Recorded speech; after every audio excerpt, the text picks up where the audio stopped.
intra-regional trade, strengthen regional connectivity, operationalize major ECO transport corridors, and seek energy security.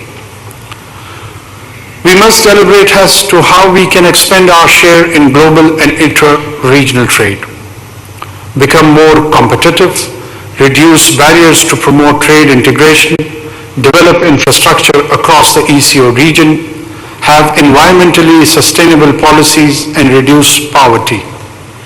There are lessons to be learned from the countries that have miraculously reduced poverty and used regional economic integration as a vehicle in a short span of time. Mr. Chairman, we are all aware of the significance of trade and the need for an integrated system of communications and transport in promoting trade. Corridor-based approach adopted by the ECO to maximize its potential was a step in the right direction. Transport Framework Agreement, as well as Fund for TTFA's implementation, envisage the following corridors. KTAI, Kyrgyz Republic, Tajikistan, Afghanistan, Iran. ITI, Islamabad, Tehran, Istanbul. KTI, Kazakhstan, Turkmenistan, Iran. And PIT, Pakistan, Iran, Turkmenistan. Such corridors would lead to greater connectivity among the member states and usher in an era of massive economic growth in the region.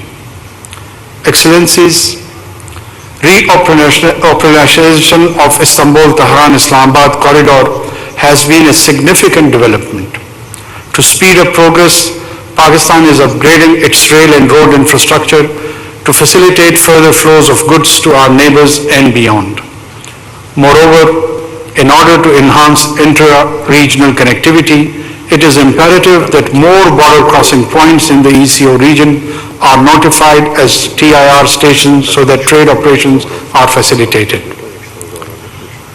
The successful realization of the aforementioned projects would encourage us to spread and link up with other corridors in the region and beyond.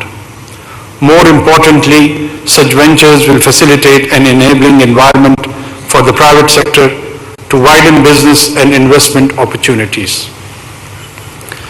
Excellencies, ECO Trade Agreement quota is a landmark preferential trade arrangement. Pakistan attaches great importance to its early implementation. We urge all member states to sign a quota and thus help promote regional trade expansion. I would also like to highlight the latest development in the investment landscape of Pakistan. The government of Pakistan has established a special investment facilitation council that will serve as a single window platform for multi-domain cooperation in 5 key sections, including agriculture, defense production, IT, energy, and mining. Headed by the Prime Minister's office, all state institutions that are involved in trade and investment are brought together under the SIFC umbrella. This body has the mandate to give directions to any government institutions and ensure policy continuation and execution. Mr. Chairman, we are all aware of the fact that Afghanistan plays a critical role in regional connectivity. Connectivity projects such as CASA 1000, Trans-Afghan Railways, TAPI, and others are not merely economic projects, they are also strategic investments in our shared future. Pakistan therefore looks forward to working closely with other ECO member states towards the shared goal of building a peaceful, prosperous, and interconnected Afghanistan. Excellencies, as we speak, a grave humanitarian crisis is unfolding in Gaza. The incessant and lethal bombardment of Gaza by the Israeli forces is a deplorable act which calls for international condemnation. This issue needs to be addressed in accordance with the relevant UNSC and OIC resolutions. I urge all ECO member states to push for a ceasefire in Gaza, support the call for provision of humanitarian assistance, and rally efforts to hold Israel to account. Let me also highlight here the Indian atrocities being inflicted upon the people of Indian illegally occupied Jammu and Kashmir. Pakistan continues to rely on its fraternal ECO countries to support the exercise of right to self-determination by the people of Kashmir in light of the relevant UNSC resolutions. Excellencies, the perilous issues of growing intolerance, xenophobia, and violence on the basis of religious identity, which are endangering the region, also demand our due attention. I urge the ECO member states and international community to work together to build political and legal deterrence against the abhorrent rise of Islamophobia while fostering mutual respect, interfaith harmony, and peaceful coexistence. Excellencies, Pakistan reiterates its firm belief in ECO's founding values, as well as its commitment to ECO Vision 2025. Let's make ECO an organization not just of words but of action, not just of commitments but implementation. It is crucial for us to work collectively and diligently to realize the goals and objective of the organization.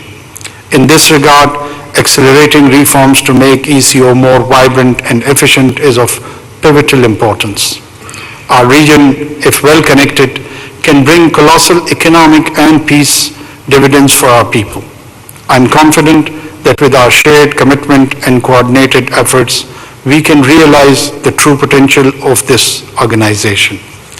I once again reiterate our position on the humanitarian crisis in Gaza, the killing of children, women, targeting hospital, the elimination of children. I recall in history when pharaohs on the advent of Moses' birth killed children, and now unfortunately the people who claim to be the follower of the Moses are following the footpath of pharaohs. Pakistan strongly condemns this. We should immediately rally behind and stop the cessation of the violence and encourage to have this humanitarian corridor so that unfortunate defenseless people of Palestine could be helped out. I thank you, all of you.